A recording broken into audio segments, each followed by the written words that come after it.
Sanibonani ngiyabingelela umnguni umthandi wabantu indoda engazalwanga indoda basiphandle indoda basikhona isehlula amanye amadoda. Ngiyabingelela kuphika kuphi lafunela khona lo myalezo umuntu obukayo njengamanje ngiyabingelela kakhulu ukuzithoba. Ngithi bakwethu la ubunyanga busekhona, imithi isekhona, umsebenzi usekhona. Abantu abadinga inhlanhla abantu abanezinkinga zokuthi banesinyama nje sokuzalwa, omunye umuntu unesinyama sokufakwa ongezona sokuzalwa, izinto zihamba kahle impela kodwa khona into evalayo. Umsebenzi ukhona, siyakwazi ukuthi umuntu simgeze simsuse lowo mnyama lowo. Okwesibili, ngiyathanda nokuqinisekisa ukuthi uma umuntu enenkinga enkulu edinga ngampela ukuthi aphume kuyo, kuyadinga ukuthi asondele afike kuhlalwe phansi kubonakala ukuthi yini leyo nkinga leyo, ikuphi okungasehlula, ngoba sithi isisho sesiZulu okuhlula amadoda kuyabikwa. So wonke umuntu onenkinga nje exakile akeze sizohlala phansi simsize ngokwindlela efanelekile. Nakho okunye engifuna ukudlulisela kubantu nabalaleli ukuthi uma unenkinga yokufunda,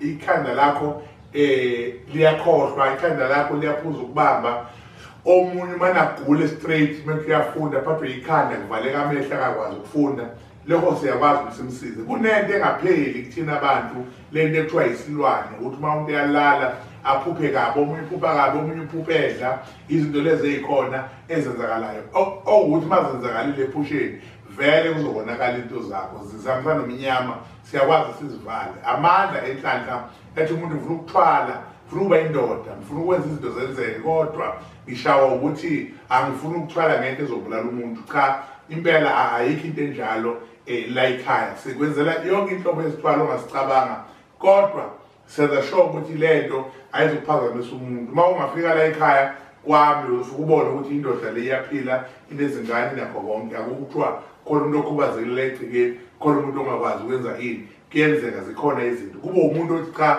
sengihlupheke kakhulu, sengifuna into ephilayo, angisafuni indaba yesigubhu, angisafuni indaba yophondo, angisafuni indaba yaniyani, sengifuna nje into engizokhuluma nayo makusile.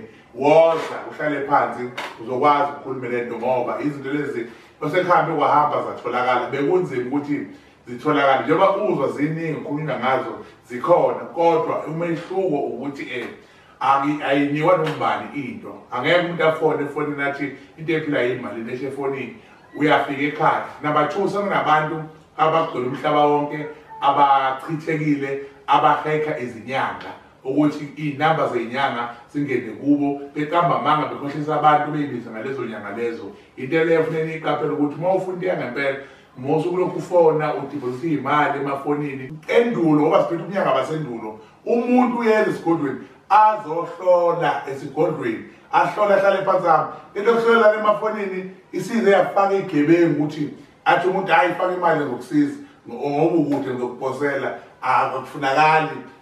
Kukhona into engithi mina i-wrong okumele bayenziwe. Umngoni indoda engazalwanga, indoda basephandle, ngomhla ka-9, 10, 11 ngizobe ngiseGoli bakwethu Orlando West Extension Mampolo Street. Yona ndawo ngizobe ngisebenzela kuyona.